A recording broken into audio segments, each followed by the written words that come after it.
Germaniaren artean, 3 baldintza bete behar ziren erregetza eskuratzeko. Odola, erregetza familia baten eskuetan zegoen. Ondorengotza, familia urtetan ondasunekin gertatzen zen bezala, erregetza familia baten jabego pribatua zen, eta erregeak bere erregetza ondorengoa uzten zien, beste ondasu batzuk uzten zizkien bezala. Hautaketa, errege izango zena, haren familia edo ondorengoen artetik aukeratzen zuten. Maiderrek esan duena da Germaniarren artean erregetza lortzeko 3 baldintza bete behar ziala, eta 3 horiek dira odola, ondorengotza eta hautaketa. Bai, oso ondo idezu.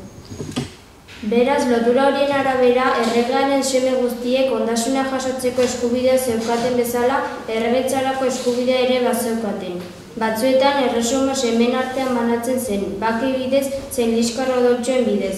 Beste batzuetan aldiz, erregea familiako edozen izan zitekeenez, nobleak baten edo bestearen alde jartzen ziren eta erresuma zatitu edoten zen. Ainak esan duen bezala erregean semeek zekaten aukera erregetzarako, eta batzutan erresuma semeen artean banatzen zen bake naiz liskarro odoltxoen bidez, eta beste batzutan erregea familiako edozen izan zitekeenez, nobleek baten edo bestean alde jartzen zian eta erresuma zatitu iten zen. Bale, ondo.